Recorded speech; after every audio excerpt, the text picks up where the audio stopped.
But your different calculations are tested from us in the costing chapter. The first calculation that can be tested from us is called a unit cost or average cost.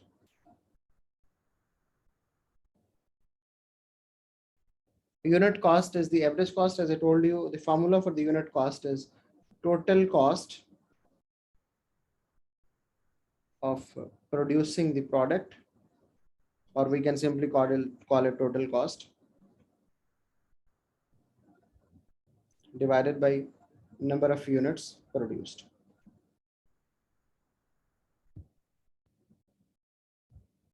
If the total cost of product is $10,000, for example, and the number of units produced are 1,000, so we can calculate total cost by dividing these two. 10,000 divided by 1,000 is equal to $10 per unit. इसका मतलब है कि एक unit बनाने पे जो average cost incur हुई वो $10 है. Some time total cost is not given to us, तो हमें टोटल कॉस्ट कैलकुलेट भी करनी पड़ती है. Total cost is calculated by the formula variable cost plus fixed cost. And from the A1, I expect that कि आपको याद होगा कि variable cost is the cost that varies with the units of production. For example, wages, raw material, packing, and the fixed cost is the overhead cost that remain fixed and does not change with the units of production. तो ये हमें. Let's move to a question and try to solve it. ये यहाँ पे एक table हमें दिया गया है. Table 1, operating cost of existing factory and forecast for new factory 2014 and 2016, and the examiner has asked us to calculate the difference in the unit cost of 2014 and 2016. The question is, calculate the difference between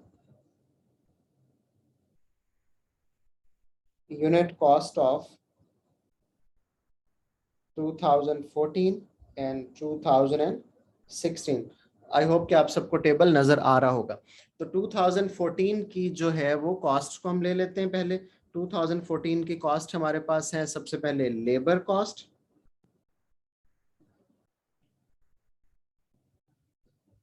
वो कितनी है जी? 600 है. Okay. इसके अलावा other direct cost, जाहिर direct cost है तो variable cost ही होगी सारी, वो कितनी है?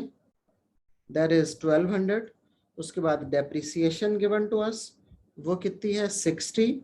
और उसके बाद अंडर एनुअल इनडायरेक्ट कॉस्ट कोई और फिक्स्ड कॉस्ट भी है, वो भी हमें गिवन है, that is 330. Please help me and calculate the total of this. ये कितना है सारे का सारा, इसका टोटल क्या बना? तो टोटल कॉस्ट क्या निकली 2014 की? Mohsin, please do that, the calculation.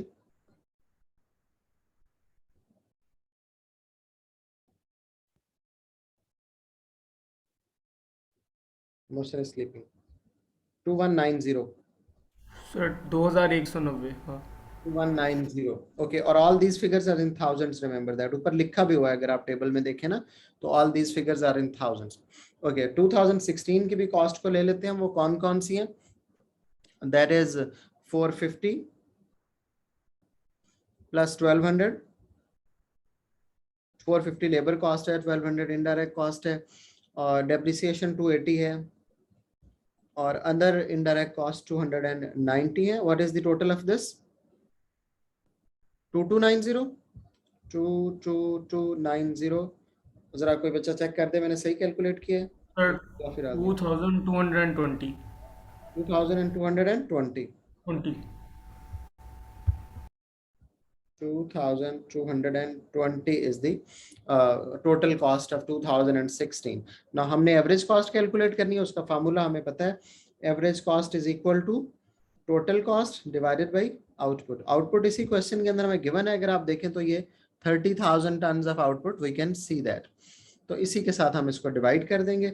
Okay जी, 2190, और चूंकि थाउजेंड में थी तो 3 zeros मैंने और लगा दी, डिवाइडेड बाई 30,000, और 2220 divided by 30,000. Can somebody calculate that? This will be, I guess, $73, and this will be $74. Please correct me if I am wrong, एक बच्चा भी करके देख ले जरा इन्हें। तो this is the way we calculate the average cost of production, average total cost divided by output. Sir इसका 73 है, ये पहला रहेगा 2014 का। और दूसरे का 74 74। तो डिफरेंस कितना आया दोनों सालों में? $1 का ना। अगर $1। एग्जामिनर हमसे पूछे कि क्या उसको नई फैक्ट्री लगानी चाहिए कि नहीं, तो लुकिंग एट द टेबल और this answer that we have calculated, हम उसको सजेस्ट कर सकते हैं।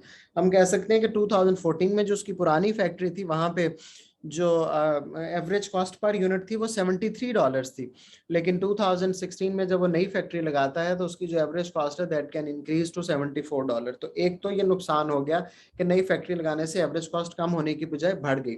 लेकिन looking at the table there are number of other things that we need to consider too. For example if we look at the first thing that is labour cost, तो we'll come to know कि labour cost was 600 that has reduced to 450। इसका मतलब है कि actually the number of labour उसने reduce किए होंगे, तो उसकी लेबर के ऊपर डिपेंडेंसी भी ज़ाहिर है कम हुई होगी।